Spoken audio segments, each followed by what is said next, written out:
Selamat malam, Shalom. Jumpa lagi dalam program Renungan Harian Toraya dan Doa Malam edisi Kamis 24 Maret 2022. Dari Gedung Gereja Toraja Jemaat Elim Balikpapan, kami menyapa saudara-saudara sidang jemaat sekalian dengan sapaan damai sejahtera bagi kamu. Bapak Ibu, mari kita persiapkan hati dan pikiran kita. Kita beribadah kepada Tuhan.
Sebelum kita membaca dan merenungkan firman Tuhan, mari kita berdoa.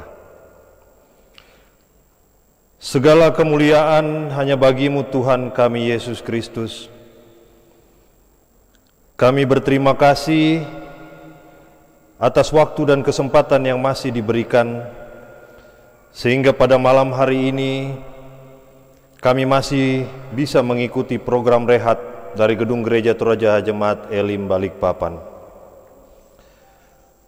Saat ini kami akan membaca dan merenungkan firman kebenaran-Mu. Engkau berkati hamba-Mu yang akan menyampaikan firman-Mu. Berkati jemaat-Mu yang mengikuti program rehat malam ini dari rumah masing-masing atau dimanapun mereka berada. Kuasai kami dengan kuat kuasa Roh Kudus-Mu, sehingga kami bisa fokus membaca dan mendengarkan firman-Mu, serta kami dapat memahami apa kehendak-Mu untuk kami lakukan. Ampuni dosa kami, agar kami layak di hadapan-Mu. Berfirmanlah Tuhan, sebab kami siap mendengarkannya. Dalam nama Tuhan Yesus kami berdoa, haleluya, amin. Pada malam hari ini, pembacaan kita terambil dalam 2 Korintus 5 ayat 11 sampai 21. Dengan judul Pelayanan untuk Pendamaian. Kami tahu apa artinya takut akan Tuhan. Karena itu kami berusaha meyakinkan orang. Bagi Allah hati kami nyata dengan terang, dan aku harap hati kami nyata juga demikian bagi pertimbangan kamu. Dengan ini kami tidak berusaha memuji-muji diri kami sekali lagi kepada kamu. Tetapi kami mau memberi kesempatan kepada kamu untuk memegahkan kami. supaya kamu dapat menghadapi orang-orang yang bermegah karena hal-hal lahiriah dan bukan batiniah.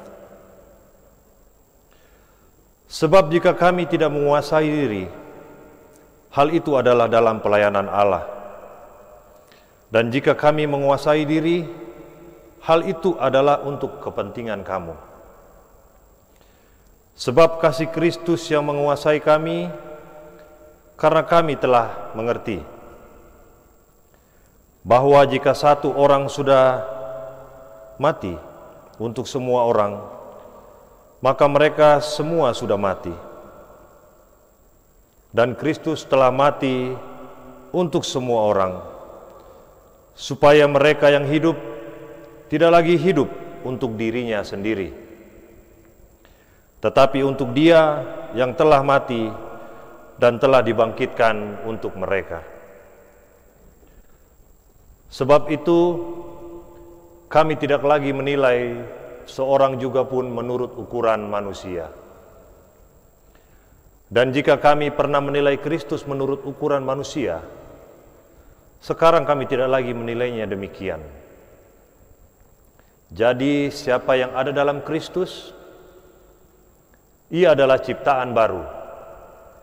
Yang lama sudah berlalu, sesungguhnya yang baru sudah datang. Dan semuanya ini dari Allah, yang dengan perantaran Kristus telah mendamaikan kita dengan dirinya, dan yang telah mempercayakan pelayanan pendamaian itu kepada kami. Sebab Allah mendamaikan dunia dengan dirinya oleh Kristus, dengan tidak memperhitungkan pelanggaran mereka. Ia telah mempercayakan berita pendamaian ini kepada kami. Jadi, kami ini adalah utusan-utusan Kristus. Seakan-akan Allah menasihati kamu dengan perantaraan kami. Dalam nama Kristus kami meminta kepadamu, berilah dirimu didamaikan dengan Allah. Dia yang tidak mengenal dosa telah dibuatnya menjadi dosa karena kita, supaya dalam Dia kita dibenarkan oleh Allah. Amin. Demikian firman Tuhan. Berbahagialah kita yang senantiasa merenungkan firman Tuhan dan melakukan dalam sepanjang kehidupan kita. Tema yang akan diangkat pada rehat malam hari ini adalah motivasi pelayanan. Motivasi menentukan aksi seseorang. Jika motivasinya baik, maka ia akan melakukan hal-hal yang baik. Namun, jika motivasinya buruk, maka tentu saja aksinya juga mengarah kepada hal-hal yang negatif. Demikian hal dalam konteks pelayanan. Tidak dapat dipungkiri bahwa sering kita jumpai ada pelayanan yang digerakkan oleh motivasi yang salah. Dari firman Tuhan, kita belajar melalui kesaksian hidup Rasul Paulus tentang apa yang memotivasinya dalam pelayanan pekabaran Injil. Ia bersaksi bahwa itu dilakukan atas dasar takut akan Tuhan dan bukan untuk memperoleh pujian bagi dirinya. Karena motivasi demikian, maka Rasul Paulus mengatakan bahwa jika pada suatu kesempatan orang lain melihat dan menilai ada tindakannya seperti orang yang tidak waras, hal itu adalah dalam pelayanan Allah. Selanjutnya, pada kesempatan lain, ketika ia dapat menguasai diri, hal itu dimaksudkan untuk kepentingan jemaat. Yang terutama dari keseluruhan motivasi pelayanan Rasul Paulus adalah karena kasih Kristus yang telah menguasai kehidupannya. Kristus telah mati untuk semua orang, sehingga di dalam Dia ada kehidupan. Keteladanan Kristus yang telah berkorban haruslah menjadi landasan keseluruhan hidup dan motivasi pelayanan orang percaya. Bagaimana dengan pelayanan kita? Apakah motivasinya? Bila kita merenungkan dengan sungguh kasih pengorbanan Kristus, maka sesungguhnya tidak ada alasan bagi kita untuk menjadikan motivasi pelayanan untuk kepentingan pribadi atau pujian bagi diri sendiri. Kita melayani karena Kristus lebih dahulu melayani kita. Hidup kita miliknya. Sebab itu, sungguh seharusnya segala bentuk pelayanan kita digerakkan dengan motivasi untuk kemuliaan Allah. Terpujilah Kristus. Haleluya. Amin. Mari kita berdoa. Bapa kami yang di surga, Tuhan Yesus Kristus yang senantiasa kami agungkan dan sembah dalam kehidupan kami. Kami berterima kasih di mana Engkau senantiasa menyertai kehidupan kami, dan pada malam hari ini kami masih Engkau perkenankan untuk bisa mengikuti program renungan malam Gereja Toraja Jemaat Elim Balikpapan. Biarlah firman yang sudah hamba-Mu sampaikan dapat menjadi kekuatan dan pedoman hidup dalam kami menjalani kehidupan di dunia ini. Ajar kami senantiasa mempunyai motivasi yang baik serta tulus dalam melakukan pelayanan, baik itu sebagai pendeta, majelis, pengurus OIG, tim multimedia, pemain musik, kantoria, dan song leader serta bidang pelayanan lainnya.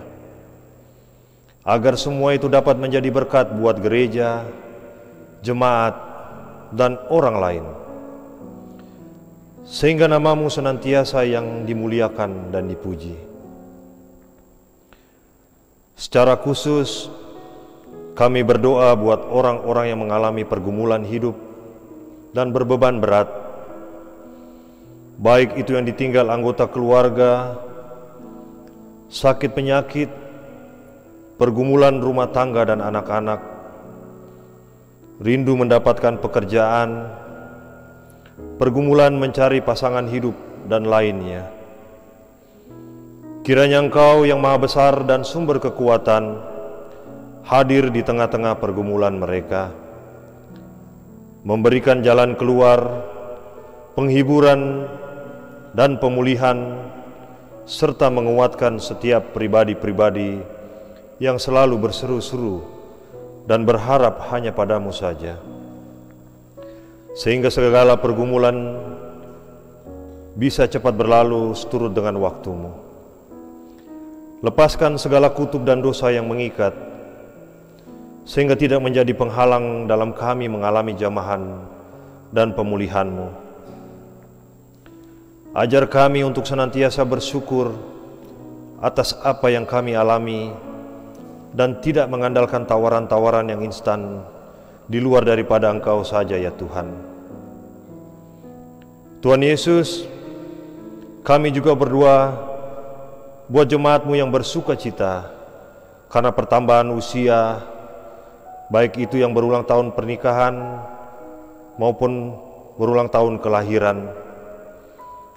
Ulang tahun kelahiran pada tanggal 24 Maret, Lewi Manan, Kinayungan, Bapak Markus Pangluli, Airilia, Belvaria, Rapa, dan Sandi Sanjaya.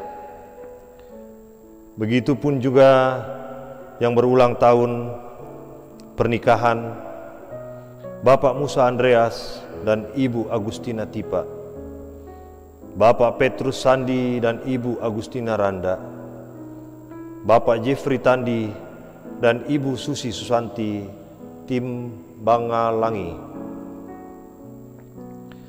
Begitupun juga kami berdoa buat jemaatmu bersuka cita karena kenaikan pangkat, mendapat pekerjaan, mendapatkan jodoh, dan lain sebagainya. Engkau lengkapi sukacita mereka dengan penyertaan-Mu ya Tuhan. Berkati program kerja pelayanan di gerejamu dimanapun berada. Khususnya di Gereja Toraja Jemaat Elim Balikpapan di sini, agar dapat berjalan dengan baik seturut kehendak-Mu. Semua rencana yang sudah dibuat, biarlah Engkau berkati. Berkati Bapak dan Ibu Pendeta kami di sini Tuhan, beserta keluarga, para majelis, dan pengurus OIG di Jemaat Elim Balikpapan. Ajar kami selalu sukacita, taat, hidup kudus, dan takut Tuhan dalam melakukan pelayanan. Berkati semua jemaat-Mu Bapa di surga. Berkati bangsa dan negara kami, negara Indonesia, Bapak Presiden dan jajarannya, pemimpin daerah sampai ke tingkat yang paling rendah, kepolisian dan TNI. Berikan mereka kesehatan, hikmat kebijaksanaan, kejujuran dan dedikasi pelayanan baik, serta hati yang takut Tuhan, sehingga dapat memimpin dengan penuh tanggung jawab dan mengutamakan rakyatnya, sehingga kami dapat hidup aman, nyaman, dan sejahtera. Kami juga berdoa buat konflik pertikaian yang sedang terjadi akhir-akhir ini di berbagai tempat dan di berbagai negara. Dalam doa ini kami memohon kepadamu Tuhan, kiranya Engkau campur tangan agar pertikaian itu dapat segera berakhir dan hidup anak-anak-Mu kembali damai. Saat ini pandemik 19 masih melanda, tapi kami yakin dan percaya Engkau akan memulihkan kondisi pandemik ini dan kami dapat kembali beraktivitas seperti sedia kala. Kuatkan bangsa ini dalam menjalaninya. Kehidupan kami sebagai manusia tidak pernah lepas dari kesalahan dan dosa. Untuk itu kami memohon ampun dan belas kasihan-Mu ya Tuhan Yesus. Baharui hati kami dan perbuatan kami sehingga kami senantiasa layak di hadapan-Mu. Ini doa syukur kami, doa permohonan kami, kiranya Engkau berkenan mendengarkannya. Doa ini kami bawa hanya di dalam anak-Mu Tuhan kami Yesus Kristus, yang sudah mengajarkan kami doa yang sempurna. Bapa kami yang di surga, dikuduskanlah nama-Mu, datanglah kerajaan-Mu, jadilah kehendak-Mu di bumi seperti di surga. Berikanlah kami pada hari ini makanan kami yang secukupnya, dan ampunilah kami akan kesalahan kami, seperti kami juga mengampuni orang yang bersalah kepada kami. Dan janganlah membawa kami ke dalam pencobaan, tetapi lepaskanlah kami daripada yang jahat. Karena Engkau yang punya kerajaan, dan kuasa, dan kemuliaan, sampai selama-lamanya. Amin.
Demikianlah renungan harian Toraya dan doa malam edisi 24 Maret 2022. Selamat malam, Tuhan Yesus senantiasa memberkati kita semua. Shalom.